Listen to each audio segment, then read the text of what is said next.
We watched the Hulu documentary on Freaknic last night, and baby, what a fucking trip that was.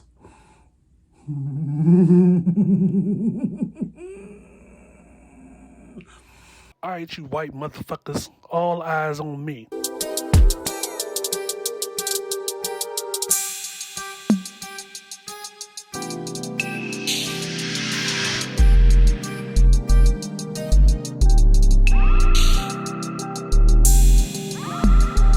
This is the I Refuse podcast. It's Mr. Fox, the I Refuse podcast. I'm back in the place to be. Welcome back. Happy Friday. Oh, I hope you guys got plans this weekend. We watched the Freaknic documentary last night after much trepidation, after much anticipation, after a couple of months where we thought we weren't going to see it because there were well-to-do black women, well-to-do, upward mobile black professionals that were like speaking up, essentially snitching on themselves because they were so worried that this documentary was going to expose their loose in the booty ways. Ooh, that was a funny time. It has come out. Hulu finally released a documentary. It is roughly an hour and 45 minutes. And it was pretty good. You know, I was like 6 or 7 years old when Freaknic was starting to bubble. It didn't hit in a major way until I was probably in like 4th or 5th grade, where it was on the news for other reasons.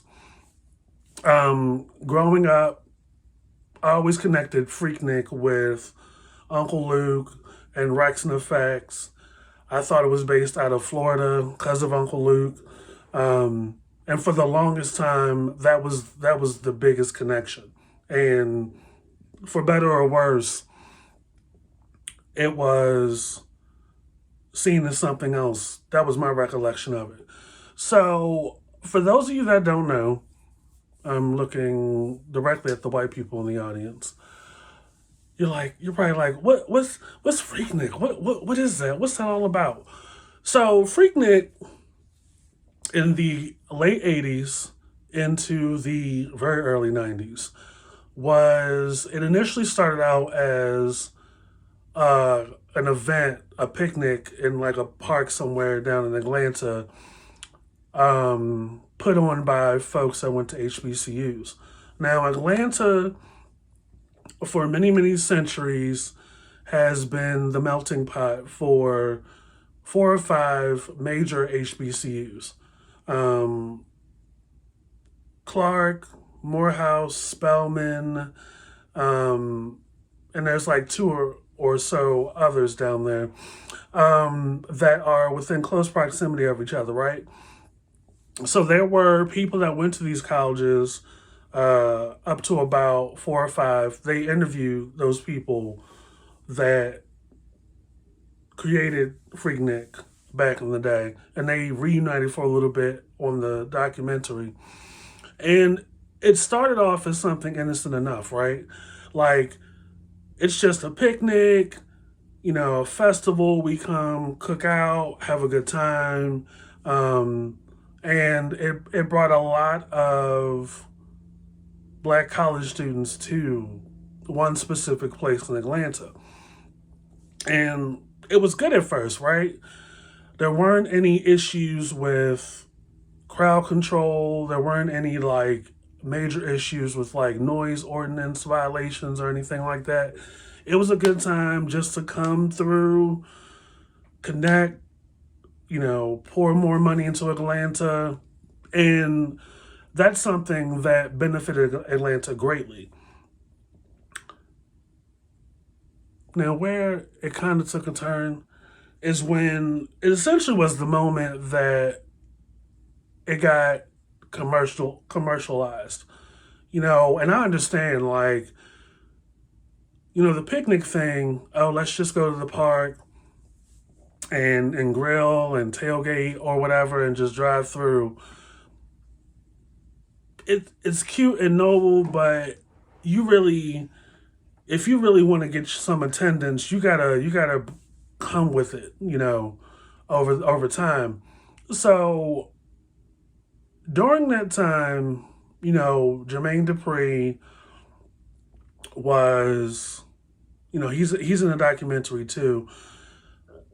Started So Def, was doing like a lot of production stuff behind the scenes, which all of this was pre Outcast. This was pre LaFace, and he put Atlanta on the map. So you got those two things going. Atlanta's getting a lot of attention. So at some point, and they didn't even touch on how it got to the commercialized point. Like how did that come about that you guys pulled like big names? Like Uncle Luke was big, Rex and Effects was big, and they started bringing big names performers to the event. Well, that's when things kind of went downhill a little bit. Of course, when you bring like a major recording artist, a hot recording artist to an event, more and more people are going to come. There's people that came at least 800 miles, drove by car to come to Freaknic. You had people that came, you had guys that rented an entire RV. It was like 10 or 15 dudes in this little RV, and they drove down to Freaknic. And they were like a mobile, like, they would drive around to hotel rooms and little spots just to see what was up. They play card games. You have people that rented U-Hauls, would drive around, sleep in the back of the U-Hauls, and do that for the entire weekend. So it worked, but at some point, a lot of bottlenecks started happening. The mayor got involved. There were committees put together because all of this is a little bit too much for Atlanta, and that's on top of the daily traffic from people that actually live in Atlanta, right? And I've been to Atlanta, and I'm like, look, I think I would much rather stay in Marietta, and because I would drive through and just trying to get to certain parts of Atlanta, because I went down there when Atlanta Housewives was real big. This was 2014, so I was going to particular spots like Bar One. I was trying to go by the funeral home. I went by Cynthia's modeling school. The lights were out. I went by, where else did I go?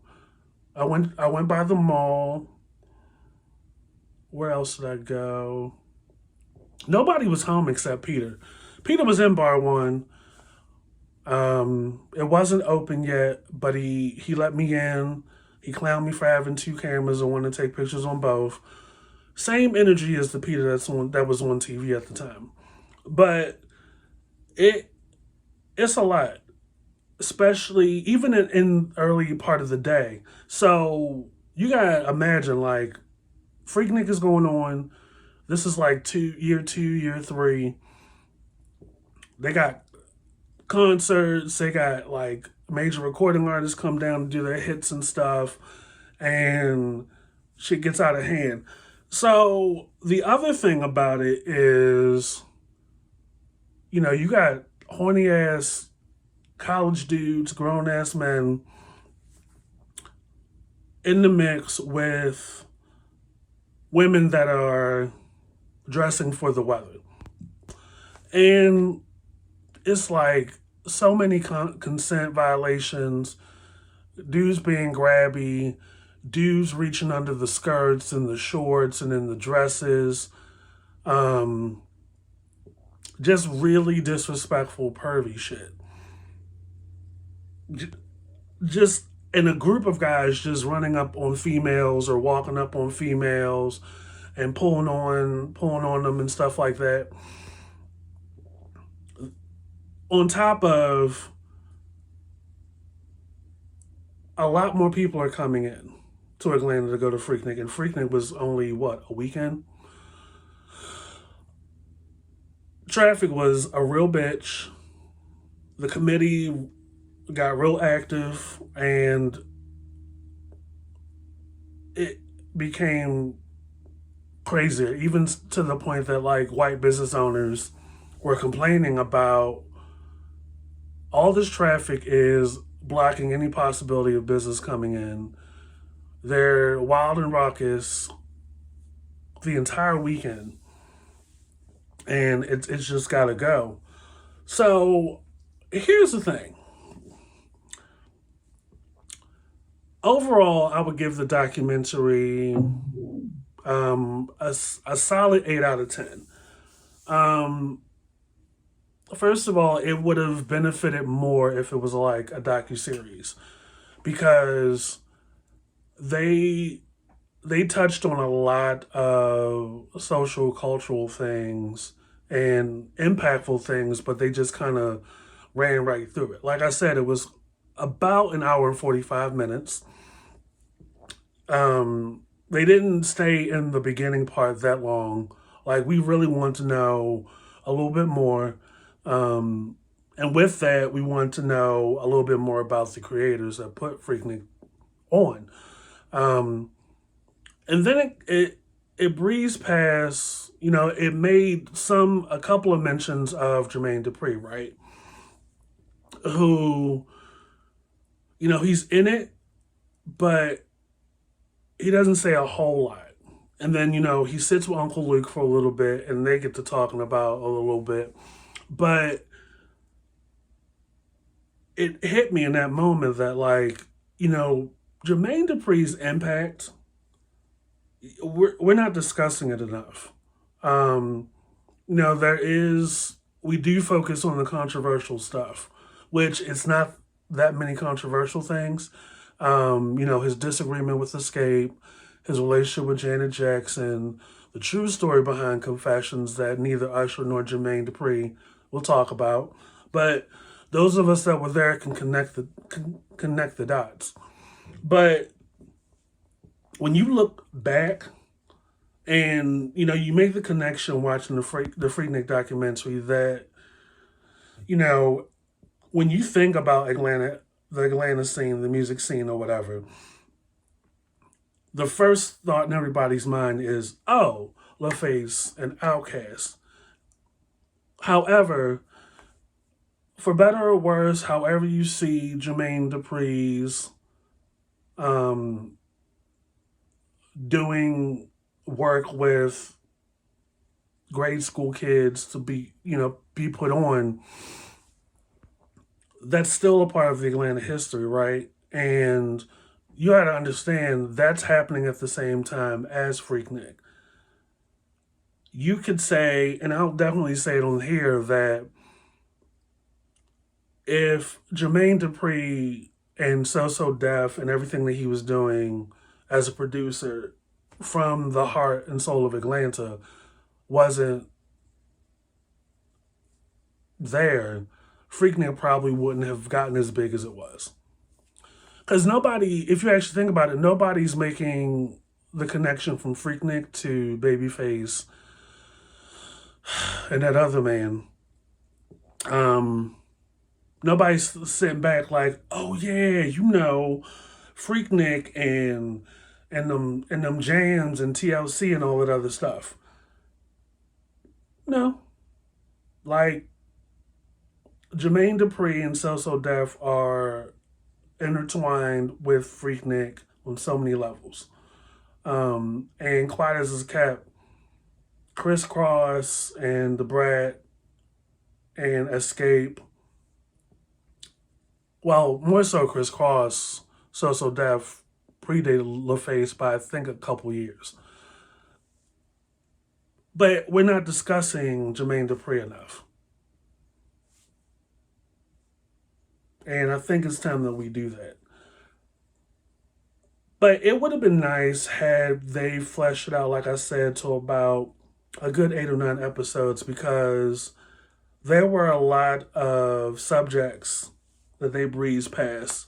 Um, the racial aspect, the white business owners not being real receptive to it, the negative stereotypes, the dark cloud from Freaknic, because a lot of us, especially the older folks that actually went or didn't go, revere Freaknic as something dangerous. Like the negative stuff in most people's minds outweigh the positivity that it was intended for. And you can definitely go into all of that and its role in the Me Too movement that we have now. And also, the positive effects of Freaknik, what it did to raise Atlanta's profile before Atlanta was selected to be the home of the Olympics. They did touch on how much money the Freaknik brought in to the city of Atlanta in comparison to how much money the Olympics brought into Atlanta by making Atlanta its home for the 96 Olympics. And everybody knows how that went down, unfortunately. But also, they could touch into the racial prejudices when looking at the two events, and even how Freaknik was looked at or handled from a legal and judicial and a policing aspect compared to similar events that the white college students have in U.S. territories. Um, it it could have fleshed out a little bit more to talk about those things, because each one of those topics in those areas could be its own episode. And an hour 45 minutes. I mean, you could have did like half an hour 45 minutes to each, and that would have been perfectly fine. And you had a lot of Atlanta based or Atlanta native celebrities or musicians and stuff interviewed, to where you could have really just spread it out a little bit more. But it was cute. The documentary was cute. I went into it thinking, why the why is 21 Savage the face of this thing? Like, what he got to do with it? But if you watch it, you'll see why, because he is the one of the producers or the poster head. I get some water.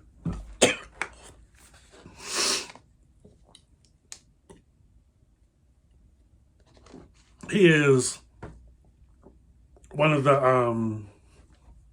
I guess the headliners of the return of Freaknic.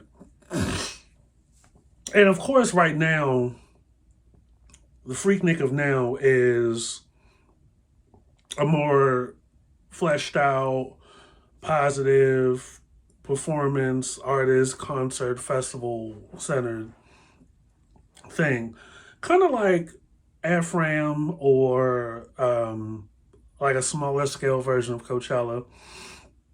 And I love to see that it's back and it's more centered around a controlled live performance festival. And it's stepped away from the block party aspect, because the thing about the block party and just the block party concept in general is like, you doing that on a major city street where there are a lot of alleys and a lot of dark areas that aren't well lit, opens the doors for for a lot of what Freaknic came to be those last couple of years in its first run. And they did, another thing they did kind of touch on, and I wish they kind of made that its own episode, is one of the people they interviewed was a woman that was violated during that time. And when I was about 7 or 8 years old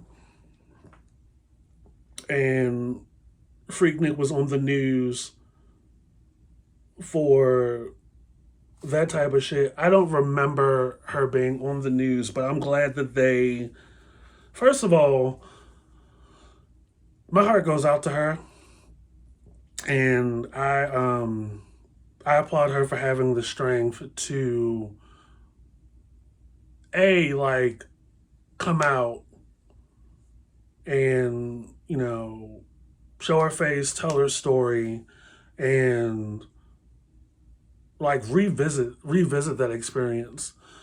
So she's in the documentary, gorgeous black queen, and she talks about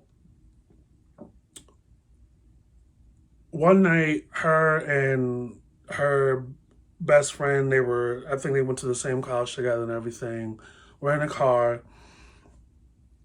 They, I believe, went to a gas station or something, or they were somewhere near Freaknic. And they got out the car, came back, her purse was missing. Her friend got out the car in the middle of the street to go into the crowd to get her purse. So this woman that's in the Freaknic documentary retelling her story is in the passenger seat of her friend's car. And before you know it, a guy jumps into the driver's seat to try to get her. And in her mind, she's afraid that like this guy is going to drive off in her friend's car with her in the car. So he attacks her, and she's trying to fight him off. She's punching him, she's slapping him, she's putting up a really good fight. At some point while that's happening, a crowd of guys surround the car. And they all like drag her out of the car, pin her to the ground, and start ripping her clothes off. And attack her, essentially. It took a person yelling police for people to disperse. And she gets up, her chest is out, her hair's in a disarray, she's cut and she's bruised, and she's damn near naked in the middle of the street. She said she wasn't raped, but in my mind, I'm like, she was still violated. And this was early 90s. This was definitely during the latter part of the Freaknic time, the first run. And it was just like, this, for any guys out there that feel entitled, feel like women bring it on themselves by the way that they dress, feel like women shouldn't be dressing like that, like, fuck you. Fuck you. Because you are responsible for the choices you make. And I don't know where you get it from. Maybe it's from your raggedy ass adult relatives. It's not entirely uncommon that the adult males in the household when we were kids, when they try to do these rite of passage rituals or try to, you know, put you through things or test your masculinity in a way where they're trying to put you in a situation of a sexual nature or present you an opportunity. They don't give you the birds and bees talk. They don't give you the no means no, the no means no talk. They don't do any of the proper training and raising. And that could be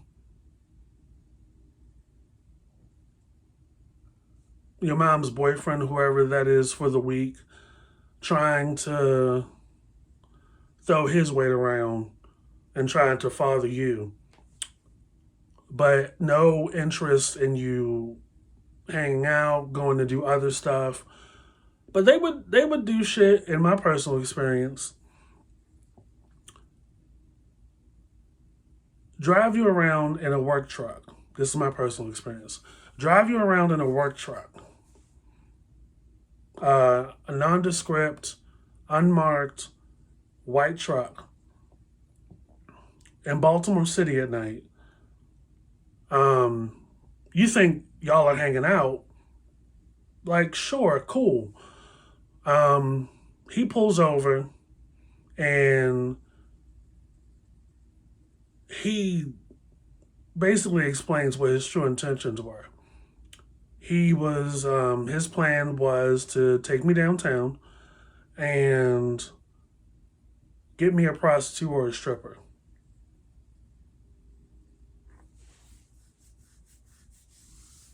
And I remember where he pulled over at in Baltimore.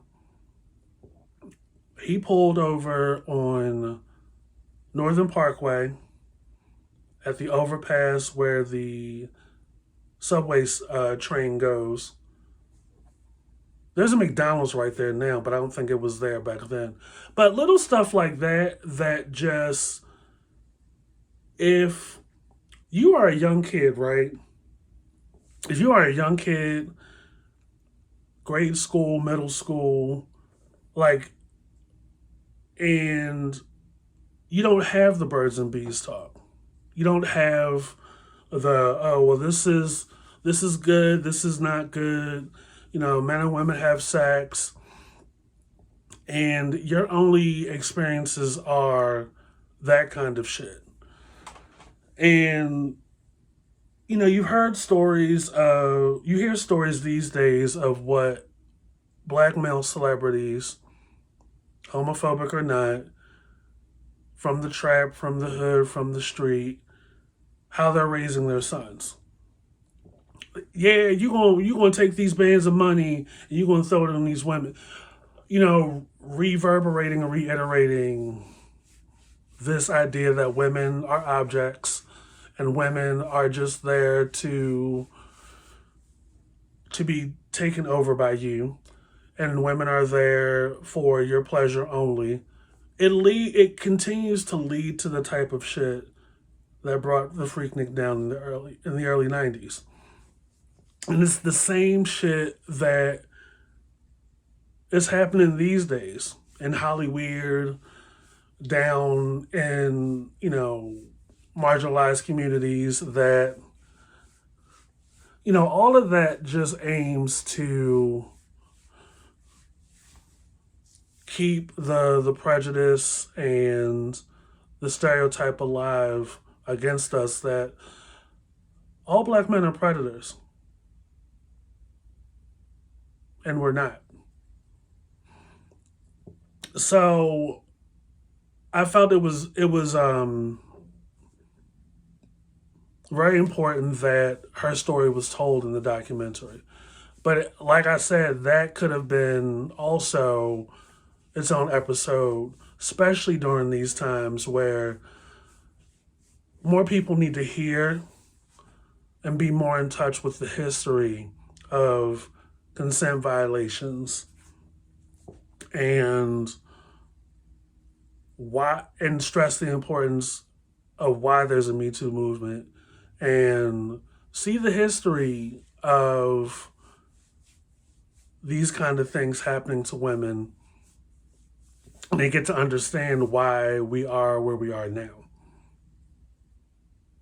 And it is not a joke. It is not a punchline. It is not a, oh well, she shouldn't have been wearing that leopard print cat suit with those big titties and that big ass walking down, in the middle of Freaknic around all these horny dudes.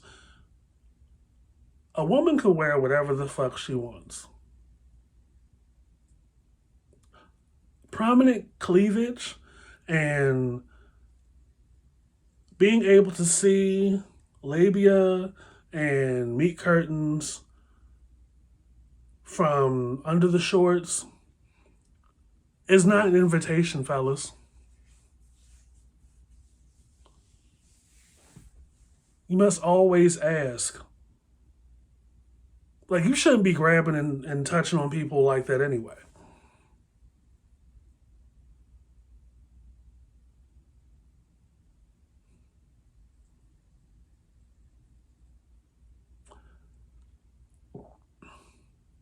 Like, men and women, everybody needs to understand the damage that you cause.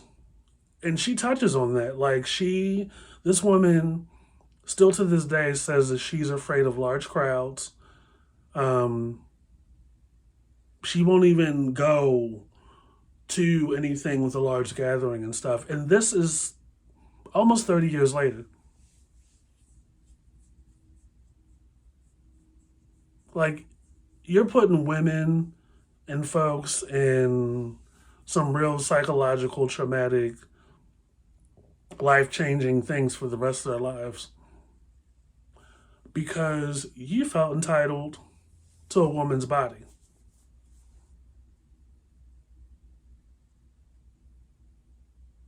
I've said it on the podcast thousands of times and I will continue to say it.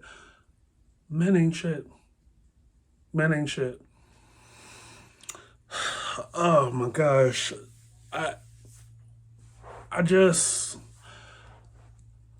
you really want so much more for, people that look like you. And you realize you can't control everybody and control everything, but I really feel like, and I hope, if anything, that the people, people by far and at large who went to Freaknic during those times got actually sat down and watched this documentary. Especially the men. Like, I too was an idiot for a little bit. I never did any type of that shit. Not even to this day, regardless of the hearsay.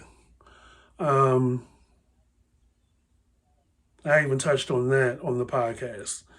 The first season of the I Refuse podcast. Wherever you get your Apple Podcasts and your Spotify podcasts, we're everywhere. Where, there's something that also needs to be said, kind of circling back to prejudices and biases in the white gaze, GAZE. Like, an episode that would have been vital, because they breezed past this too, is some of the archival footage. Well, there was a lot, but some of it was, when the news caught wind of how crazy it got, they were just everywhere down there during Freaknic. And they interviewed like two white business owners. And they were just fed up. And on the one hand, I understand as a business owner if, okay, possibly this is blocking any possibility for you to make any money for the weekend. But also, Freaknic wasn't every weekend, I don't think. It was, I believe, the same time frame each year. You know, I often say that there is something to be said about the attitudes and the prejudices that a white person has, or a non person of color has, or even other people of color that aren't black have when their reaction to something and the way they express it. Like, they're just so put out and so exhausted and so fed up by just the experience or the presence of so many of us just having a good time, not bothering them. It's just us having a good time out here.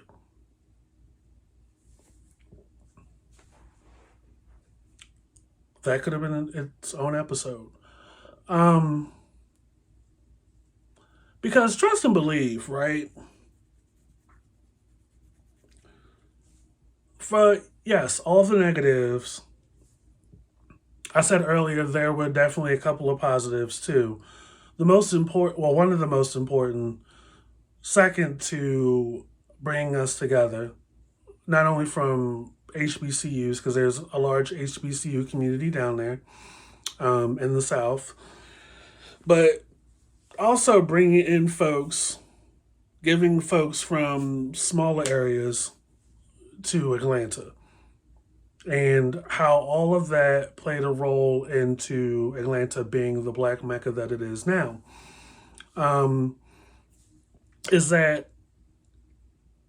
there was Freaknik provided an opportunity for other, well, now big, you know, major black players in the business world who were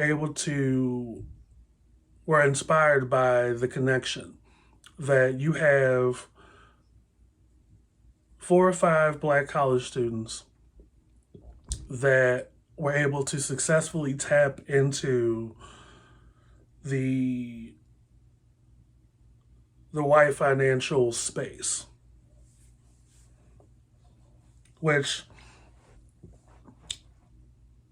we don't talk about that enough. Like, if you work it, if you are able to, and this is one of the reasons why anything takes a village or a community. If you're able to tap, as a black person, as a person of color, tap into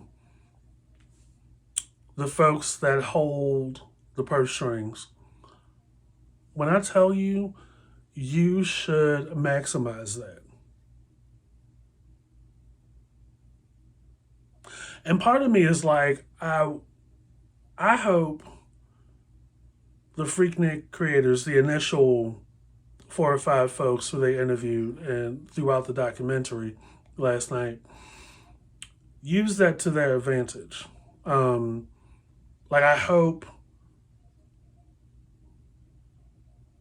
they, I mean, not that I consider it a scam, because you're working too. Line your pockets with some of that money. Like, I hope all the money that came in wasn't put right back into Freaknik.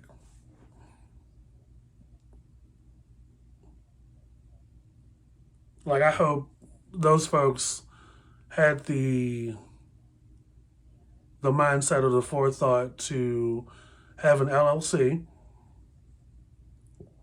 as the committee, as a company or whatever, because it's a business relationship, a business venture between you and the city, or you and whoever is holding the money bags, and it's y'all's brainchild, right? I'm looking at it from a business perspective. It's your brainchild. And had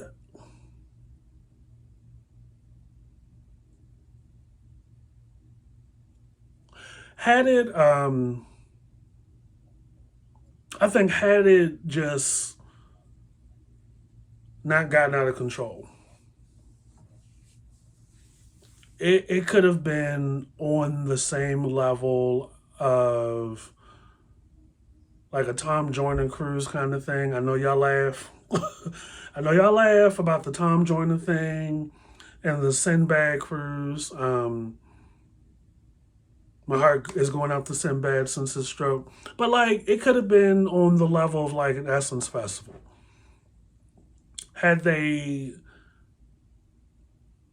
had more control over it those last couple of years, and it could have been a mainstay throughout the 90s and the 2000s. Um, I don't. Apparently, this second run has been around for about 6 or so years. Had no idea. And that could be just a reflection of my point that, like, mm, had they had more control over the first run, it could have been a major staple for Atlanta. And, Atlanta could have had more going for it. In addition, alongside like Atlanta Housewives and Bravo, the Bravo verse, and So Def and all that stuff. Because I honestly believe that a relationship like that could have benefited and branched out throughout Atlanta and had done a lot more good. I don't know what this 2018 version, the second run, is doing, or if it's, or what level it is. I keep catching myself trying not to call this man Forever 21. 21 Savage is what it's doing now. Like if it's bringing in a lot of folks, like international acts and stuff. Because I mean, not for nothing, Atlanta has a decent scene. You have your hip hop artists and your R&B artists and stuff like that. But it's overall, when I think of the last 25, 30 years, it's kind of it's kind of faded out for the most part. There was a time that like Ludacris and Lil Jon had a hold for a long while. And, Jermaine Dupri was still doing his production, and Usher and stuff, they were still doing their thing. Um, but it, for about 8 or 9 years, until I guess Future came along, and we all know, we all know about Future. It, it hasn't like, the scene hasn't blown up to the level of like New York or the West Coast, and I think that's part of why it was like you wish Freaknic they had it in control, had it under control then, because that really it could have been a force as far as bringing in more and more potential from the industry and really being in the same space and the same conversation of New York City or the West Coast or just internationally, I'm thinking. So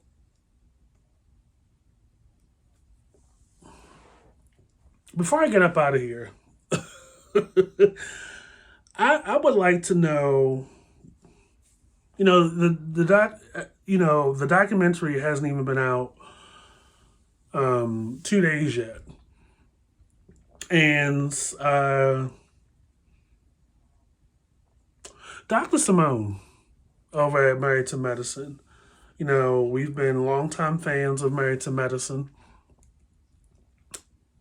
took it upon herself to go on social media, post I guess, a throwback photo of her. I think she's with Cecil in that picture. I didn't, I just, I, to share with the rest of us in the unintentional group chat, I just want to call it that, to say that she was there, but she stressed and emphasized she was there in the early days. She wasn't there. Look, Dr. Simone, love a good cocktail, Whitmore, stressed that she was not there during those later years when the shit popped off. Okay, girl, not that we care. And I think that was Cecil in the picture with her. And it was cute, like, not for nothing, Dr. Simone, very, very pretty lady. We know she loves her tequila. And when she, after one or two, she goes from Sonic Boom, Whitmore, to Bust Your Eardrums, Whitmore. But my thing is this. Reading that and seeing that, I need to know, I want to know more. What was you doing down there? And I forget which school she went to. I think she went to Morehouse. Or is Morehouse the all-guys school? Or was it the all-guys? She went to one of the two. So it tracks why she was there. But come on, girl. Like, I would love to get like a story time. A story time from her own eyes as to what it was like in those early years. Because like I said earlier, for the longest time, Freaknic has had a negative stank on it. And which, by the way, they breezed by that real fast. And never really got deep down into it. But it wasn't enough in the documentary where they stress the positive and the influence from that. Like, you're bringing all of the black people together.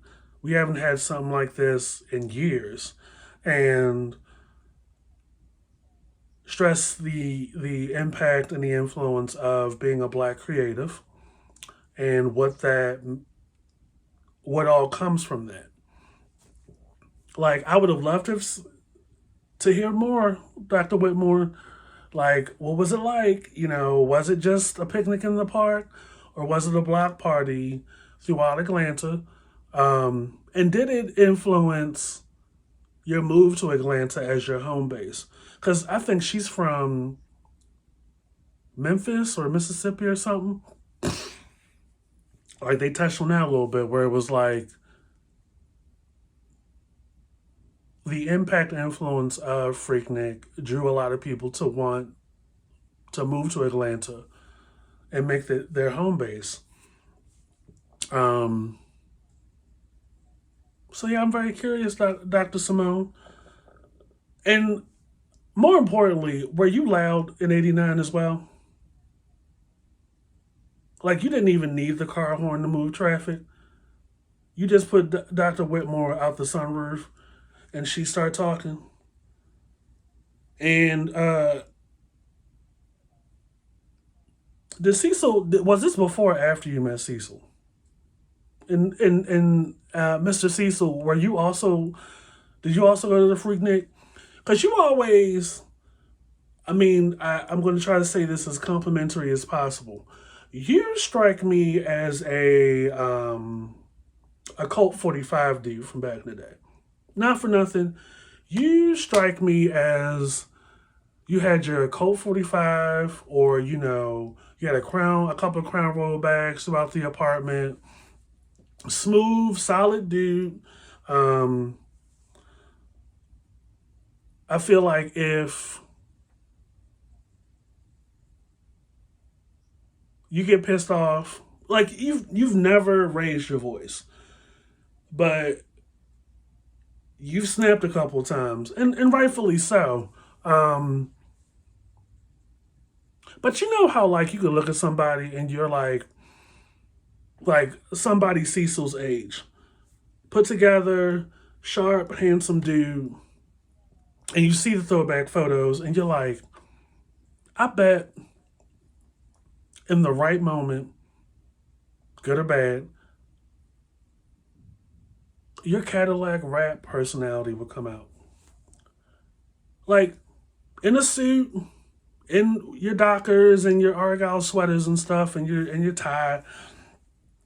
And it could be you could be at work, you could be in the kitchen in the one house that y'all are in now, and like just something will just kind of throw you back to your your late 80s, early 90s Cadillac rap phase. Like, yeah, baby, let me talk to you. You know, you look good, you looking fine, you looking hey girl, hey girl, hey girl, let me pay your light bill, you get the bill, your light bill, hey girl, hey girl, hey girl, hey girl, come here, girl, come here. I feel like he got a little Cadillac rap in him still. You know, or a parking lot pimping. I just he just strikes me as a Colt 45, a former Colt 45 drinker. But I would love to hear their story. Um, I don't think Dr. Simone was ever a Mercedes boy type of girl or a Vanity Six type of chick. She just loved her cocktails. Still a baddie. Was a baddie then. She looked good. Um, and I know some dudes was after her, but I also know, having watched Married to Medicine for 10 years, that Dr. Simone don't play. And I just know she was loud then.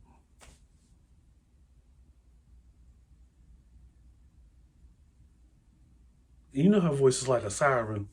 Don't be trying to come up here and squeeze on these cakes, baby. Say so! Say so! Get this motherfucker! And but if you are gonna check me, then I have a right to respond. Cause this is America, baby. I can imagine that in '89, walking through Freaknic. I'm just saying. Like, I love Dr. Simone. Short, loud, don't play.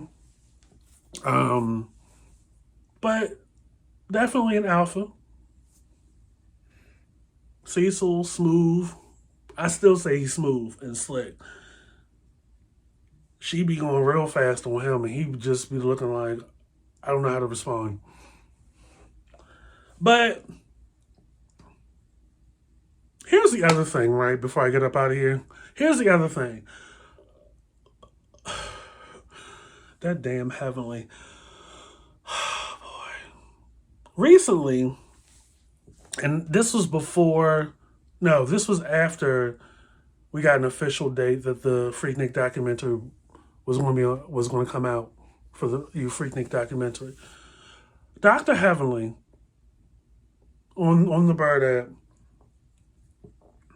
posted a throwback photo of Dr. Damon. I don't know the year. It definitely looked like late 80s. Dr. Damon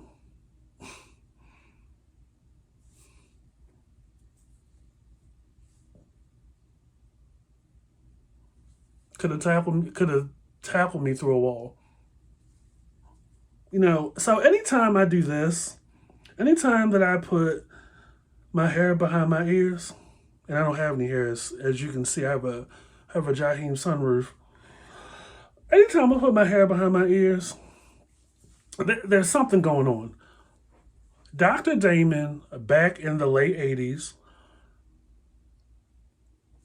had a shirt similar to this on, and his arms folded, just standing there, just giving, just giving.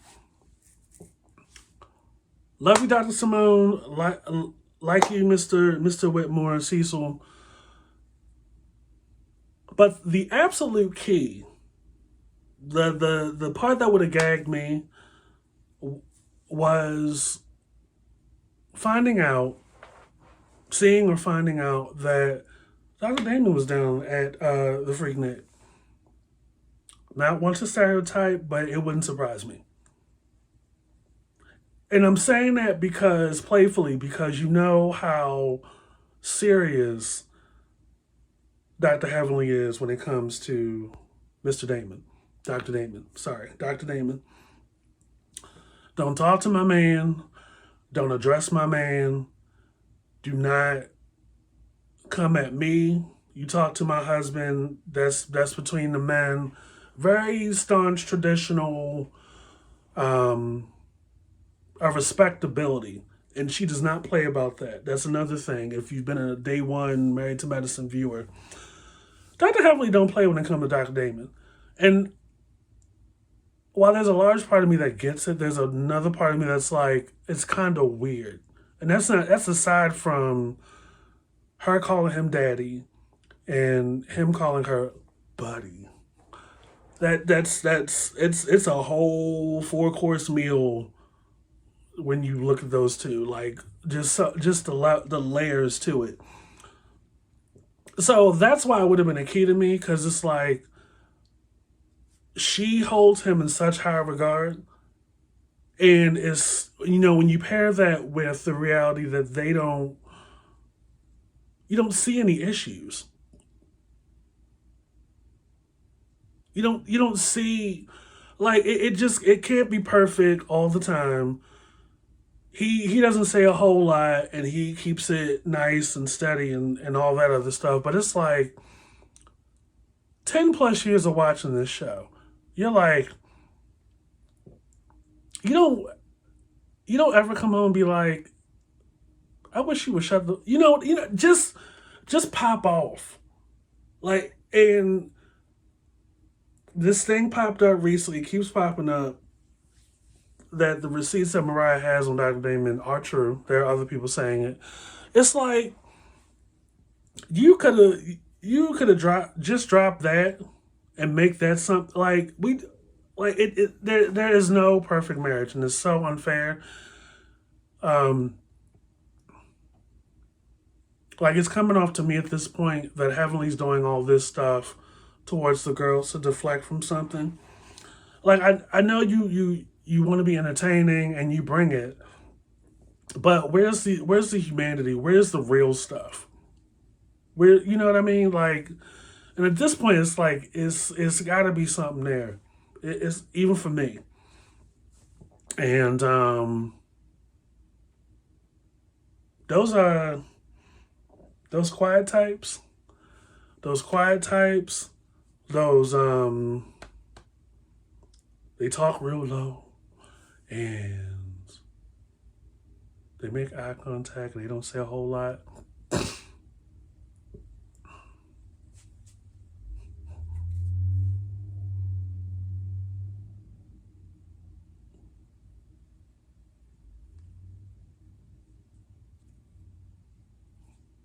Right. So, at this point, I really want some story times from Dr. Simone, her husband, and you can't tell me Dr. Damon wasn't there. You can't tell me Dr. Damon wasn't there. You probably can't even. Well, I think Eugene's a little younger. You probably wasn't even old enough. But Dr. Damon, Dr. Simone, shit, probably even Curtis. But you couldn't miss him, as tall as he is, and that damn mole. But yeah, overall, the Hulu documentary for the Freaknic was pretty good. They breezed past a whole lot. They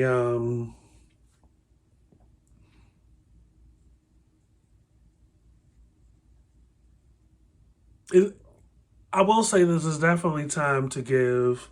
It's long overdue that y'all give Jermaine Dupri his flowers. Um,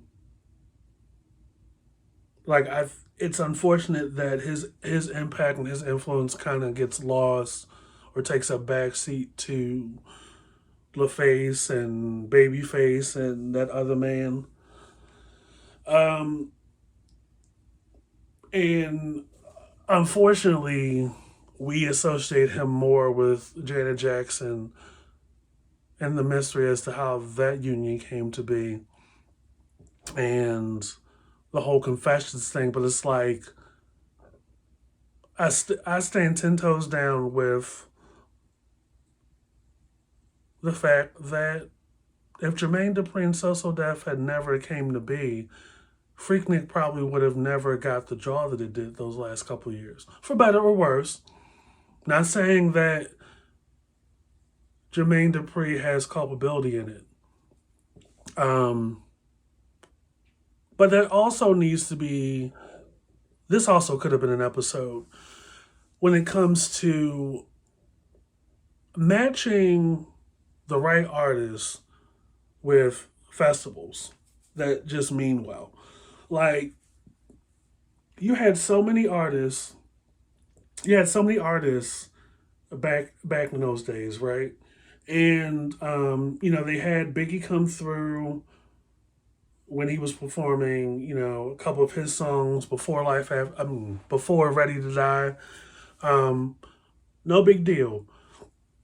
But it's like if you go into the creation and formation of the Freaknik with, okay, this is supposed to be just a small picnic thing, bring us together, have a good time.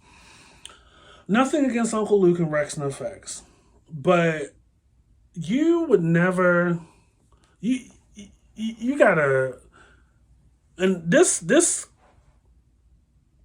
still rings true to this day because you have these kind of hiccups where you have an artist who you go to one of his or her concert stops and it's like everybody's doing this, everybody's running, everybody's pushing. You probably don't want that at certain well-intended spaces, and you don't want to attract the kind of crowd that a sexualized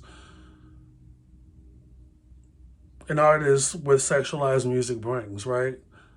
Especially during those days where,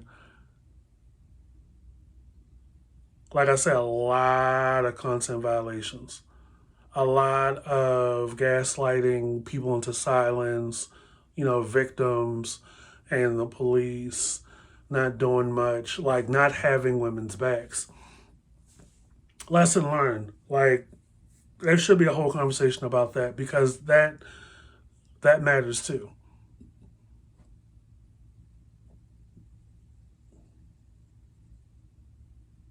This is Mr. Fox the Refuge podcast. Hope you had fun. Freaking documentary gets an 8 out of 10 from me. If nothing else, it brought back some nostalgia. Seeing Biggie and seeing Jermaine Dupri and reliving some of So Def's impact. And you get to see, to some degree, how Atlanta came to become the Black Mecca. And Freaknik, for better or worse, played a huge role into bringing a lot of Black people down, loving Atlanta so much that they decided to move there and make a life.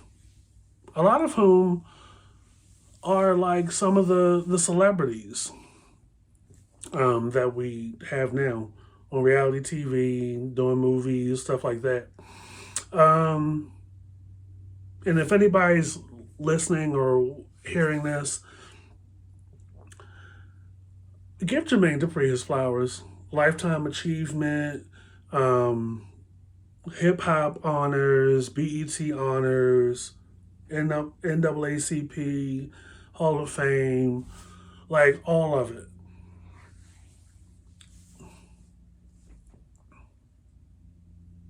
This is Mr. 5 Refuse Podcast. Check out the I Refuse Podcast wherever you get your podcast and your music. Also have a WordPress blog. Get into the I Refuse Podcast After Dark and the Usual Suspects, if you will. Currently 5 seasons on Spotify and Apple Podcasts. The content is not the same. Maybe once in a while I'll put some of the YouTube stuff on there as bonus episodes, but they're not part of the main season schedule. So you got that going for you, and I believe that sets us apart from other podcasts. You don't get all this content for free, and you get so much content on the YouTube channel, like almost upwards of 3 to 4 videos a week on the YouTube channel. And I'm loving the support, being a Black content creator, doing this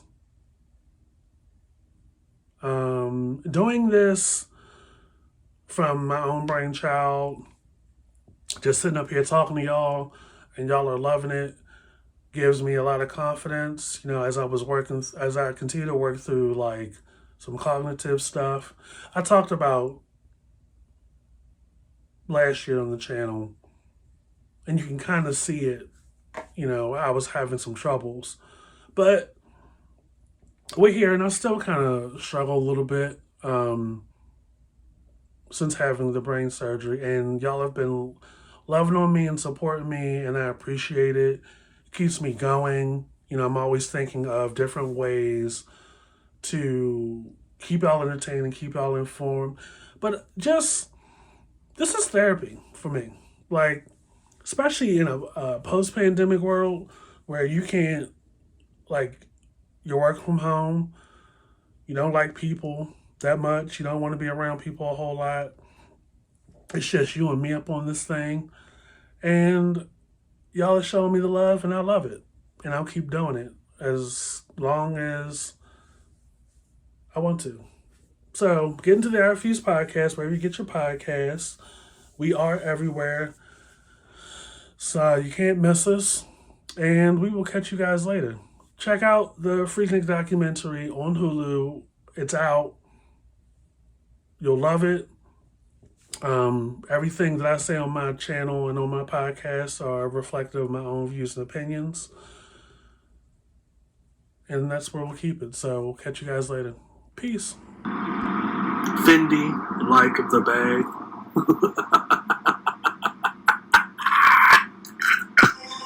This is the I Refuse.